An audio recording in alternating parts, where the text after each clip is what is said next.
An interesting thing about Ensight is we've never had a red month.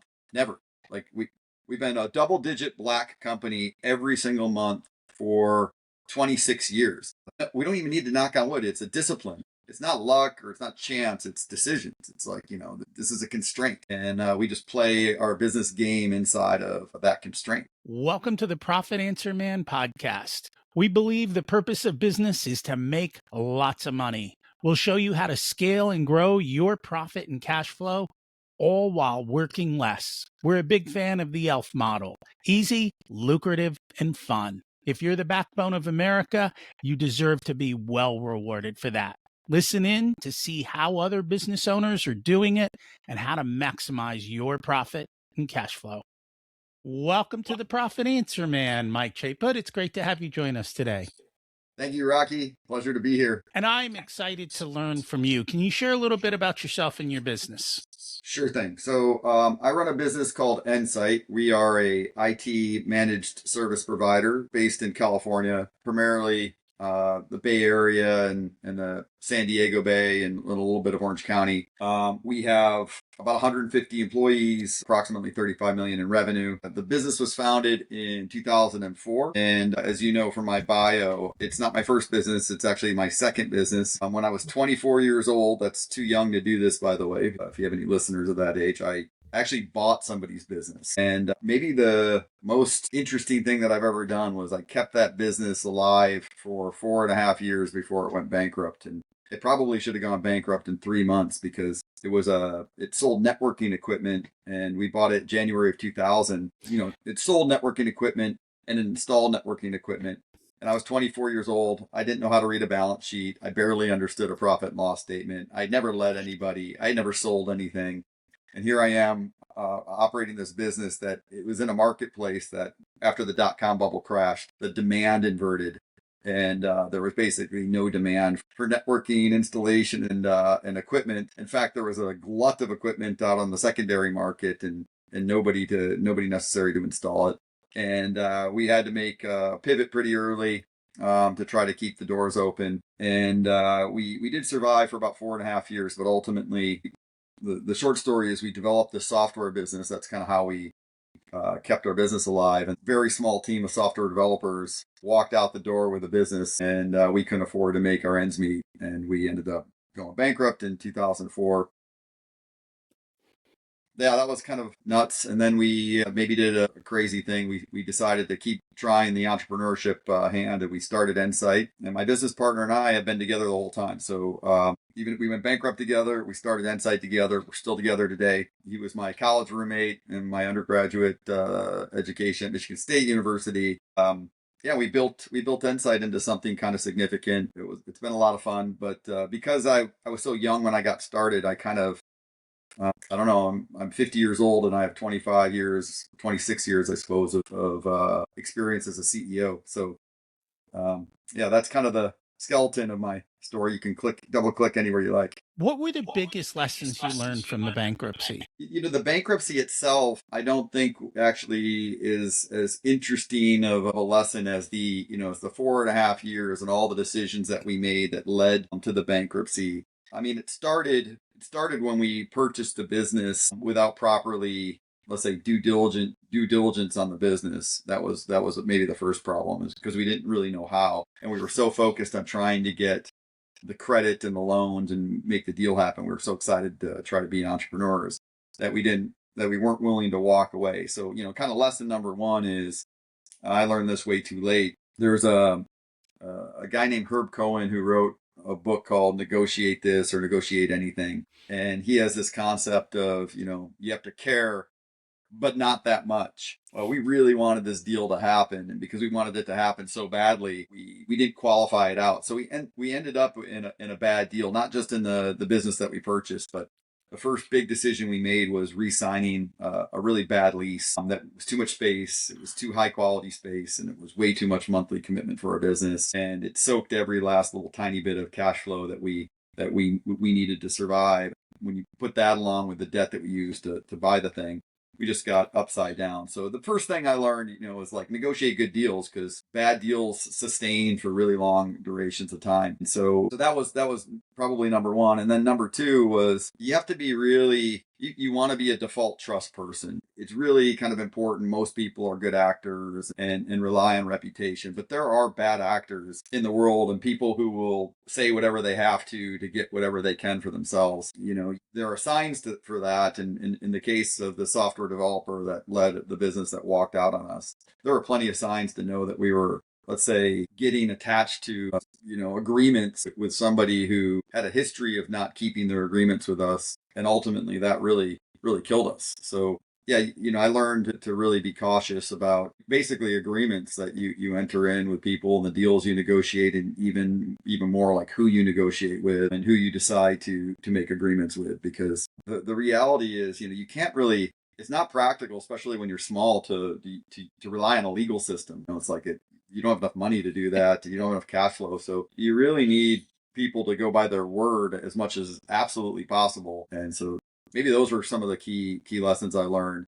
But really, Rocky, the story of this company that went bankrupt called PCS Networks was something more like I learned some core business stuff. Like I learned how to run a financial engine, like a profit and loss statement and a balance sheet and what they meant and cash flows. I learned how to sell, and that was absolutely critical for the success of Ensight. And, to some degree, I was part of entrepreneur organization in San Francisco, and I learned how to network and make connections with other people.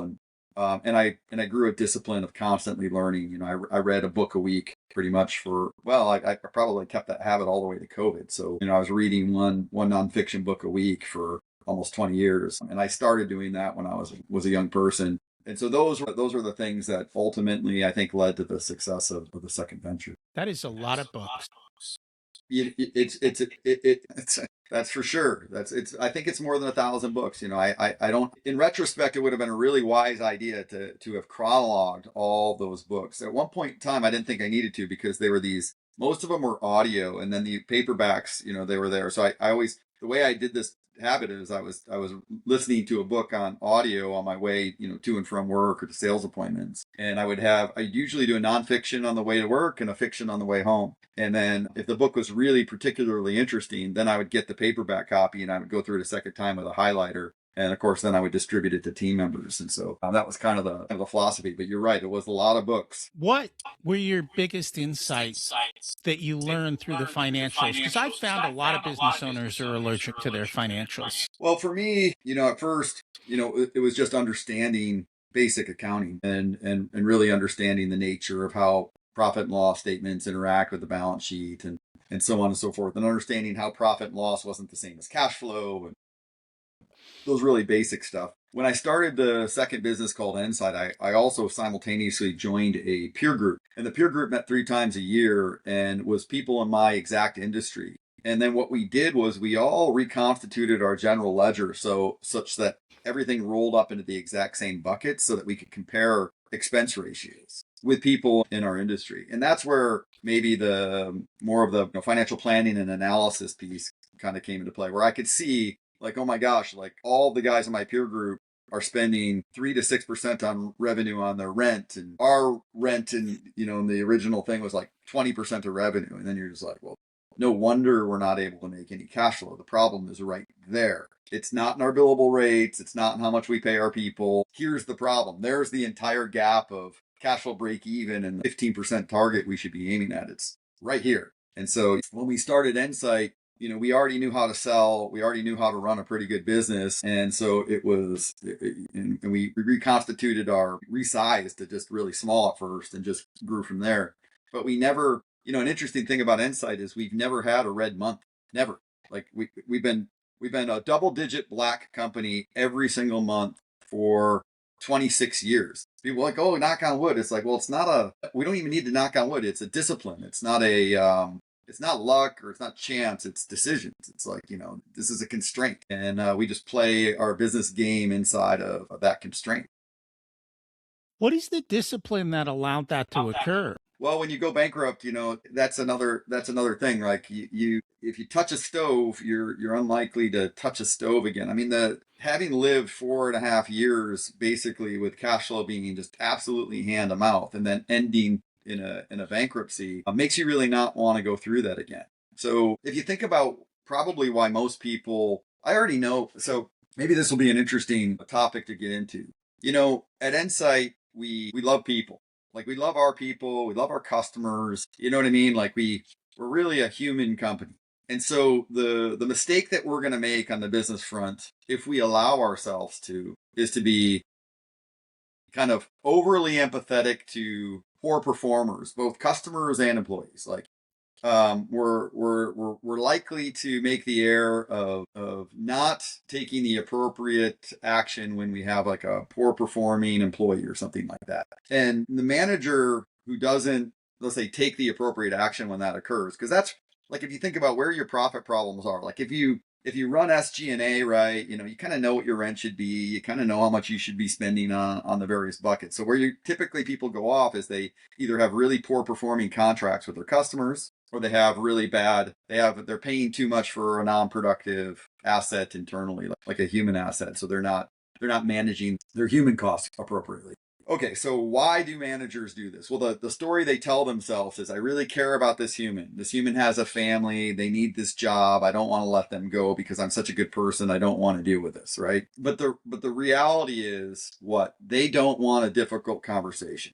They don't want social rejection. They want approval from people. The manager does. So the pain of having to go have a difficult conversation with a poor performing human, that's a significant bottleneck for a lot of managers and leaders. And so they don't want to deal with that pain. But that's because they've never had to deal with maybe they've never had to deal with the bigger pain of running an organization that goes bankrupt or can't pay their employees. Instead, they just middle in this like barely profitable zone and then never take on the difficulties necessary to ascend to a much more high performing point because so I don't know if you're following my track. I do, but how do you get your managers to do that then? How do you get them to hold people accountable, to do it nicely, but still have expectations? Well, okay, so I mean, some of it's just philosophy, but some of it's like, some of it's accountability all the way down from the leader. So, it reminds me of this one scenario where we had a manager that wasn't, let's say, had a poor performing team. And, it's like everybody had this intuition. And you're like, well, we should deal with that manager. But as a leader, you're like, well, if there's a manager in between, then that's the manager that needs to be dealt with first. So it's like you have to deal with this manager first, and maybe they need to face demotion, or maybe they need to move on or whatever, because their job is to make sure that manager performs, and they're not doing that. Otherwise, if you go direct down to the manager down here, then you still have this poor performing manager that's not holding their managers accountable. So it really comes all the way back up to the very top, if you really think about it that way. So it's ultimately it's the CEO, or it's the president, if you will, that's actually the problem in all cases, because the way I look at it is you're the problem. So, what do you do when you're the problem? Because let's face it, when it comes to finances, if you're not looking at the numbers, you're the problem. When it comes to holding people accountable or picking the right people, if you're not doing it, you're the problem. You talked about working with your college roommate all these years, and you guys have had a successful relationship. A lot of times, what I see with business owners, we're going to do a whole episode on this, is what do you do when your family member, your college roommate, your wife's brother, who all work for your company, don't perform? Well, You got to have that hard conversation, and most business owners don't. what you've done, and so it's a hierarchy of values. So what you've done is you've said, this usually occurs, by the way, when performance is, let's say, adequate, or it's like nobody is dying. It's like the business is paying its bills and it's throwing off it's like when things are really bad, there's no choice. You have to deal with that. So usually it's this middling kind of not very good performance that it's kind of like enabling, this bad behavior. And what the CEO or the leader is essentially saying is that this individual human being in my relationship with them is worth more than optimizing for every other constituency in the business. And this is like, you might think of this as like a big problem in a family business, right? Because who's to say that they're wrong? It's like it's their hierarchy of values. It's like the family is the most important thing, and the fact that maybe customer service isn't as good, and maybe employees are detuned, performance is detuned, growth is detuned, isn't as important as making sure that the people who work in the family continue to work in the family together. But you're ultimately you're casting a hierarchical value. Well, I was going to say, when you do that, though, don't your other employees who aren't part of the family go, I've had enough? Well, this kind of dovetails a little bit into the area of vision and values that you and I talked to. What you do is you establish your vision statement becomes a default, and your core values become default too.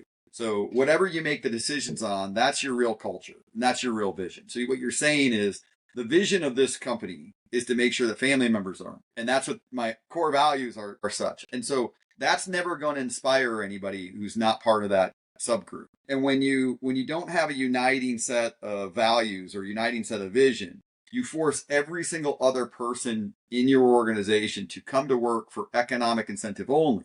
And so I talk about this book all the time because mostly because it's science, but there's a book called Prime to Perform by two researchers, Doshi and McGregor. And the interesting part of them is they found that there were 6 sources of motive, and they were derivatives from the work itself. So you can imagine you're doing work, and if you love to do that work, that's called play, and that's the greatest source of motive. Like if it's play to you, you're just going to do it because it's fun. And the second source is one derivative away is purpose. It's like, I might not love this part of the work, but I believe in what we're trying to accomplish and what the work is going to yield. And the third is something called potential. And that's the third derivative. And that's like, well, I don't really believe in this mission and the work's not play to me, but like it'd be like I'm law clerking because I want to be a lawyer.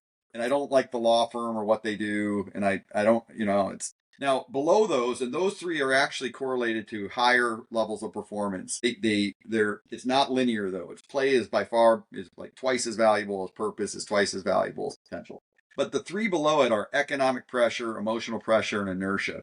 And whenever you're working for economic pressure, emotional pressure, inertia, it's correlated to negative performance. And they've researched this across surveys. They've surveyed human beings. They've looked at performance of the organizations, and it's pretty much like unarguable data. That's why I reference the book. Now, when you have an organization that doesn't have a core purpose, then you force people to show up in your organization for economic reasons only, and work sucks for them. Like they're not having any fun, and you don't inspire. Like you might say, well, what inspires play in work? And it's not always what people think. It's like I use a video game analogy for it. It's like when I have kids, they're older now. I have a 22-year-old son and an 18-year-old son. They when they were boys, we used to play Minecraft together. And when I first showed up in the Minecraft world, like it was kind of boring. There was nothing to do. We didn't know what we were doing, and it wasn't very fun. But once we said, "Hey, let's build a tower, like a castle," like once we had a goal, like we also had jobs. Like we had to go mine. We had to go mine stuff. We had to figure things out. We had to invent tools. But we had a goal, and the game became fun, like almost like super addictive. We couldn't get enough of seeing our tower manifest.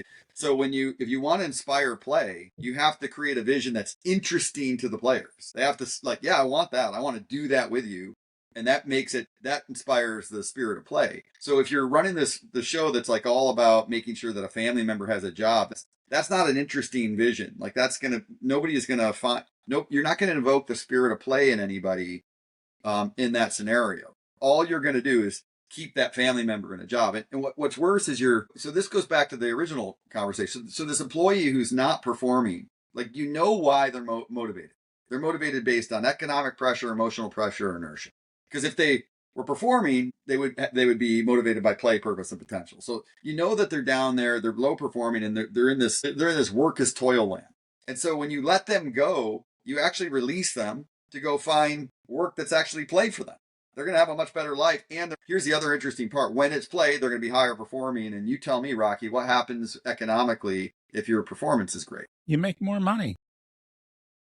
It's so obvious, like I don't even have to say it. So you let somebody go because they're in this low performing land, which means they're motivated by economic pressure, emotional pressure. But when you let them go, they learn the lesson necessary to go find work that's interesting to them so that they embody the spirit of purpose and play. And then what happens naturally is they do better economically. So all you're doing by keeping them in this low performance land is inhibiting their growth as a human from doing greater, better things, living their best life. It sucks, but sometimes like people have to go into the pit before they can ascend. And sometimes as a leader, it's your job to send them there, even though you love them.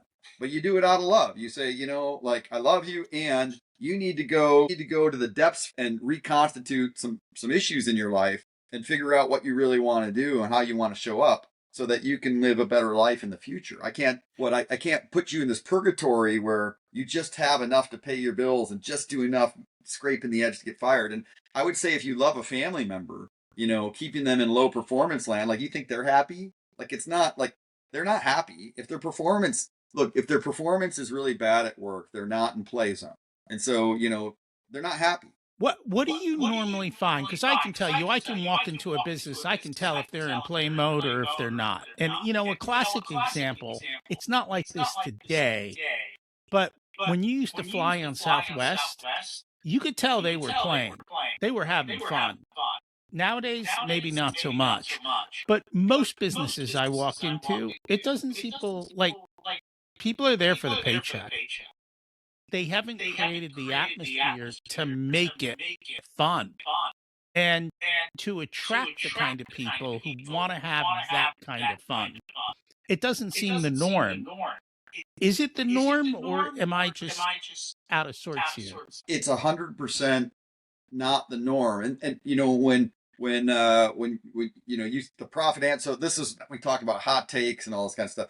So this is kind of my, and maybe I don't know if we're going to disagree or whether we're going to agree on this, but I don't look at the purpose of businesses is to make a profit. I look at it differently. Like to me, it's a constraint. Like businesses must make profit because that's the game. It's like, it's not the purpose of a basketball team to stay in bounds. It's necessary. So like, you have to stay inside the lines, or you can't play the game. But it's not really the purpose. The purpose of a business has to be something different. And the reason why I don't think it can be the purpose is because it's incredibly unmotivating. And it forces the entire company into this economic pressure land. What you really want to do is say, hey, we're trying to build a castle.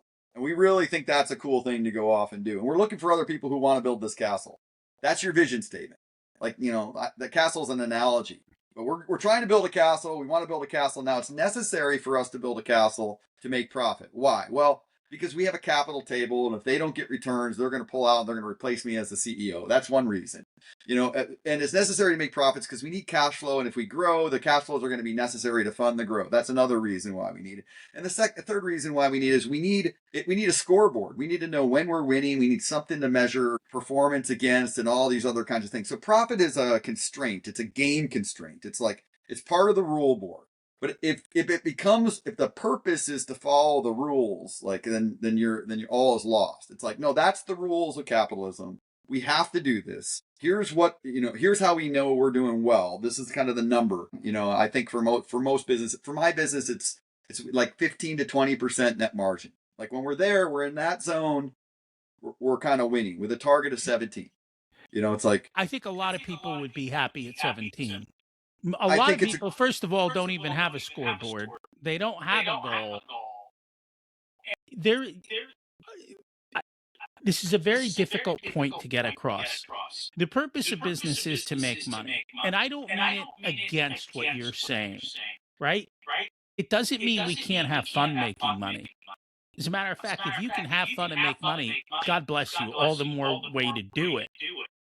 And we shouldn't say we're here to make money, no fun allowed, because no one's going to work for you. They have to come together. They're not separate and distinct. But at the end of the day, if we all have fun and we build a tower, but we don't have cash, well, no one's going to get paid, and then no one's going to show up for the most part. At least it not doesn't make it a regularly. purpose, though. So this is where, like, You're right. It's a balance. Think of it this way. Here's another way to think. You gotta get kind of philosophical and expand out a little. Like, we take for granted. We live in a time and a place where we take for granted things like our power is on when we turn on the lights. Our internet works. There's food in our grocery stores. There's mechanics to repair our cars, and there's clothes that show up when we Amazon. We take these things for granted, but the reality is that there's a lot of people that have to wake up at 8 in the morning to make sure that we all have good lives. and end at 5 and do stuff all day long. Like there's a lot of human beings. For us to live this kind of civil life where we're safe and we have all of our things, a lot of people have to do stuff. And the capitalistic system is a way of organizing all those behaviors. And so I look at the purpose of a corporation not to make money so much as it is to take their little sector and execute on it well, such that that part of the overall economic engine and system works. Now, what we know for sure, where you and I completely agree, is you will cease to exist in organizing human behavior if you can't do it in a way in this capital system where you make money. Like, I look at it as there are kind of 3 major constituencies in the 4th one of any corporation. You have employees, you have shareholders, you have customers. And the 4th ecosystem is like your business partners and associates. But like, I look at leadership as a balancing act, like a 3-legged stool. Like, employees have to get enough economically to keep showing up. Customers have to get enough economically to keep showing up. But the one that's missing is your capital table needs to be taken care of well enough. Otherwise, you're probably not the right CEO.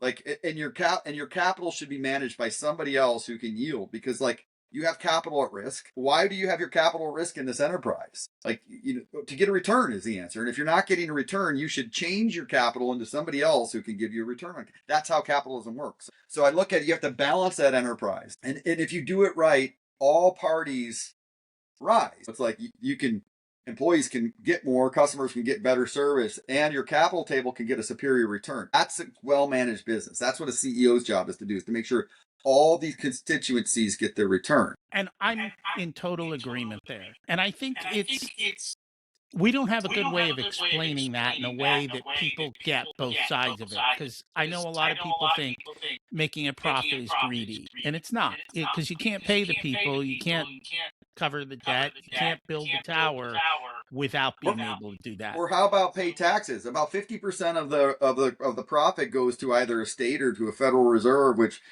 hopefully would provide a blanket of civil services and security over the entire thing. So if you're not making any money, guess what happens to your society? Like, it all goes to... It does. Well, and that's why it all has to go together. So let's shift gears a little bit. I am a big fan of vision and culture, which we've talked about, but then we need an operating system. We need a way to get this done. And I'd like to hear your feedback, the pluses, the minuses, because I always try and tell my clients we have to install an operating system, and they look, I don't have time for that. I'm like, if you don't have time, you need a system.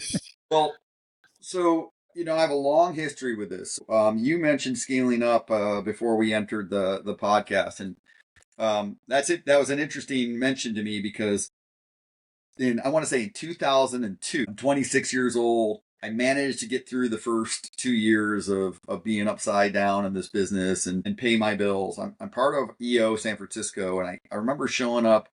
If you've ever seen the San Francisco city skyline, there, back in that time, there were 2 iconic buildings. There was 555 California, and there was the tower, the Transamerica Tower. Now there's the Salesforce building, and there's a bunch of other towers. But back then, those were the 2 biggest buildings. And we're at the top of 555 California, and Vern himself was the speaker for my event. And he gave out these signed books of Rockefeller Habits. This is 1.0, by the way, of Rockefeller Habits for anybody out there who follows it. And at the time, I'd spent a bunch of time reading Jim Collins, Built to Last, Good to Great. And at that time, I remember reading Jack Welch's Winning and taking a bunch of philosophical principles from there. And it seemed to me like Vern was just kind of thieving off of these thought leaders out there in the marketplace. And I didn't pay much attention to his presentation. I felt like it was stuff I already knew.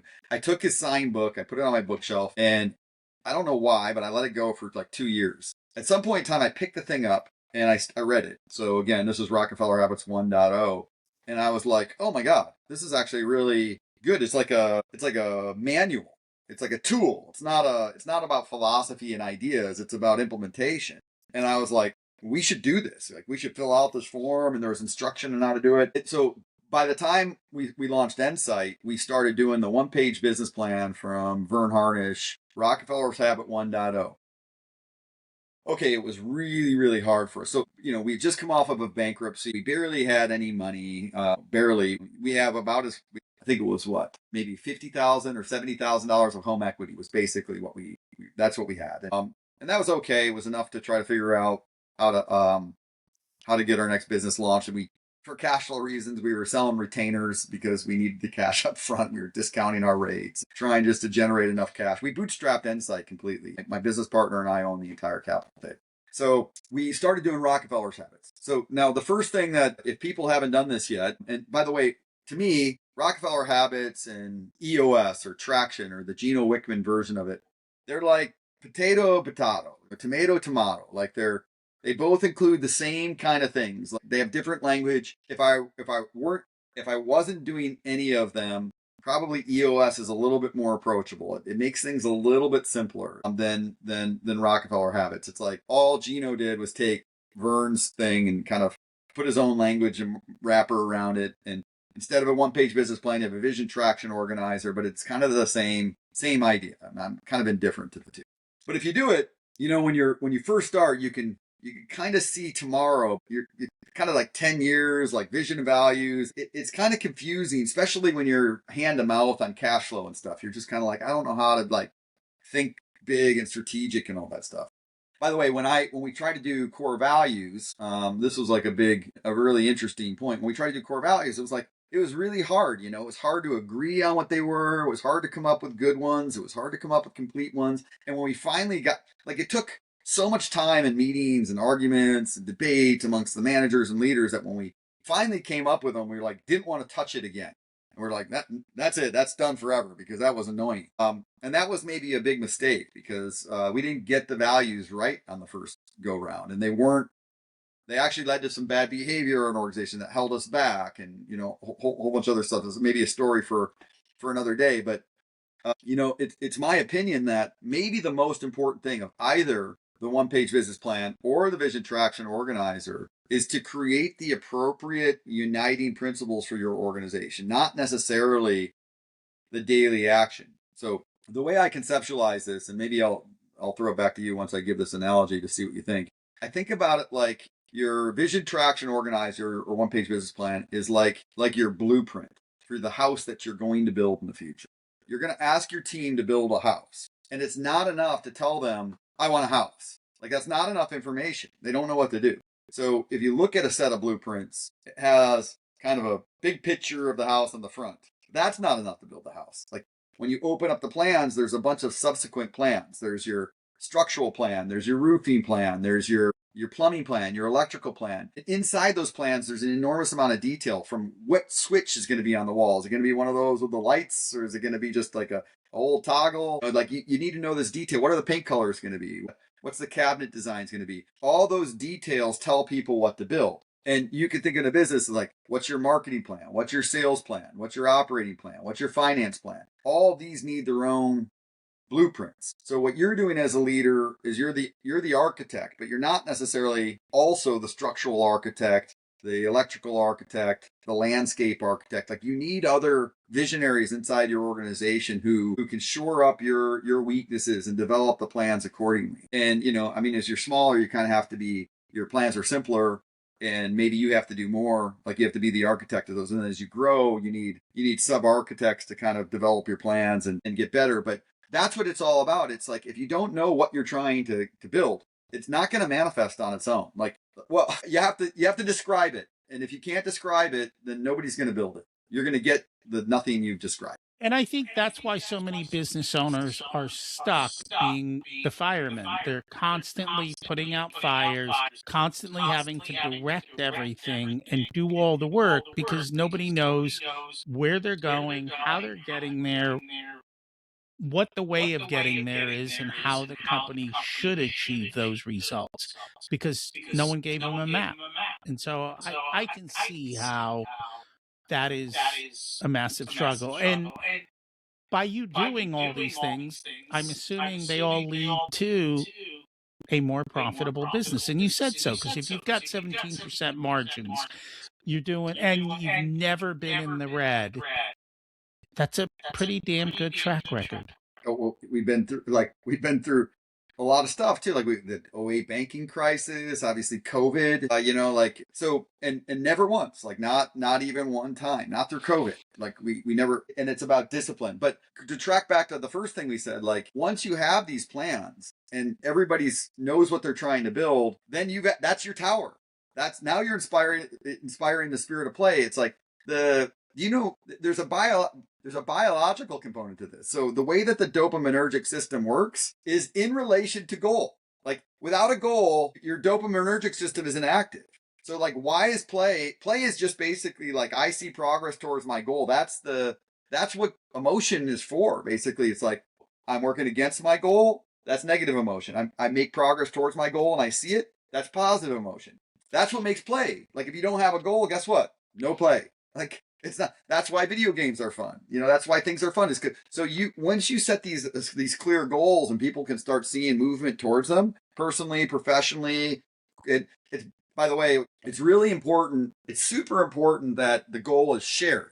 Like it can't be how big your viewers' businesses are, but it can't be 20 people with 20 separate goals. That's not play.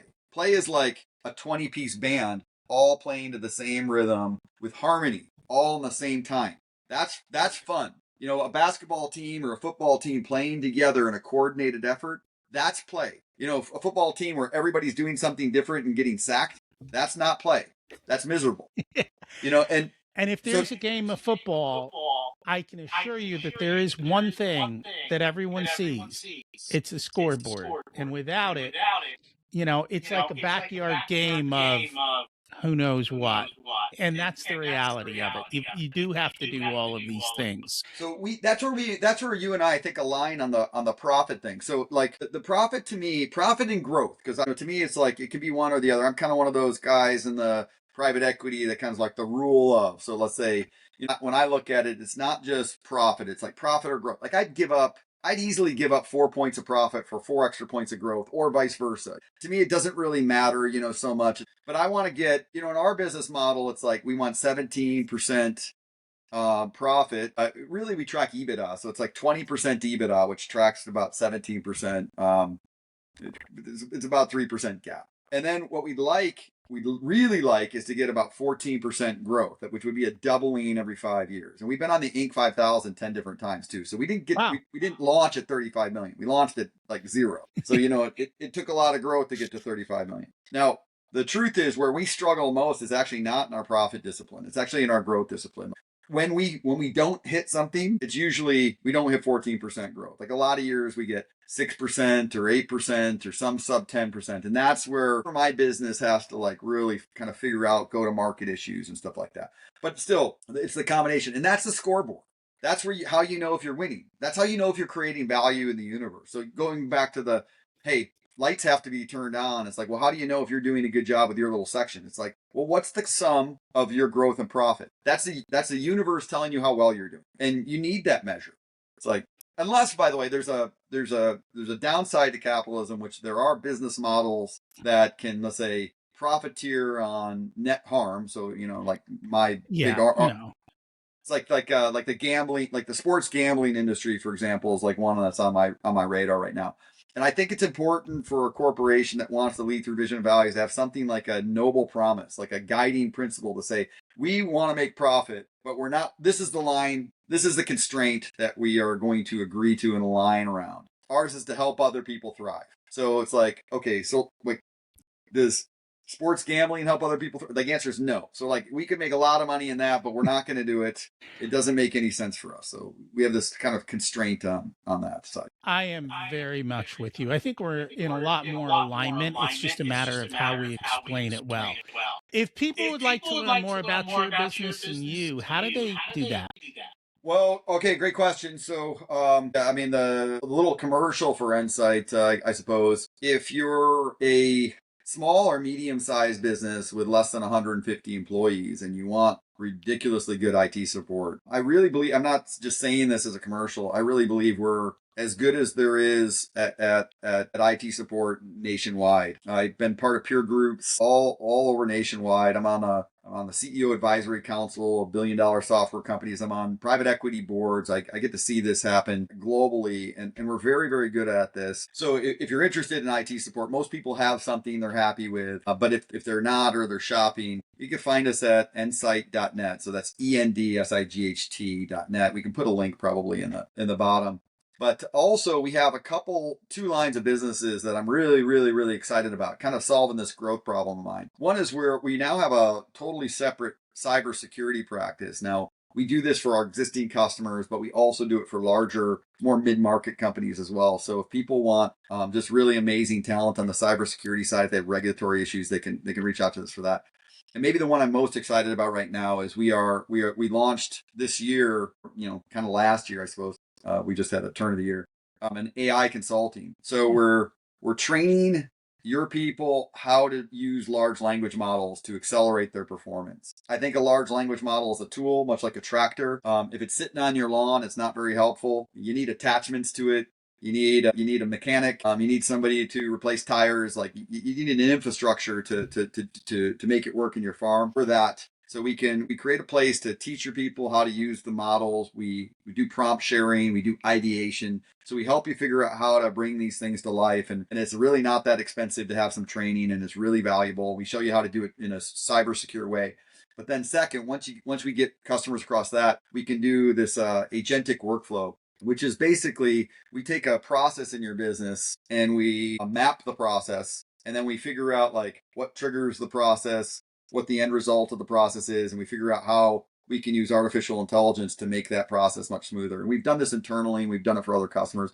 We've saved so much money. Part of why our profits are good is we have a real efficiency bent internally. And so like we used to do timesheet review manually, and we've been able to automate about 80% of that. We have cleaner billable, we have cleaner reports and all kinds of other stuff. And we've done it for like 80% of the effort. And so we can help transform people's business in the AI. So that's what we do. People are interested. That's ensight.net. For me personally, I'm really excited. I'm launching a podcast. I've got 10 episodes. We're going to start releasing the episodes. And just over my 25 years in the industry, I've just met all kinds of incredible CEOs through YEO, YPO, my customer base. I bring them on. We talk about their first principles. We talk about the books that they love, how they lead. I have my own ideas like the ones that we've talked about. I get their comments on that. They tell me what their ideas are. So just like this, if they like your podcast, they can't get enough of this kind of ideation around leadership and vision and values. That podcast is called First Principles. You can find it on my YouTube channel is the Chaput Perspective, and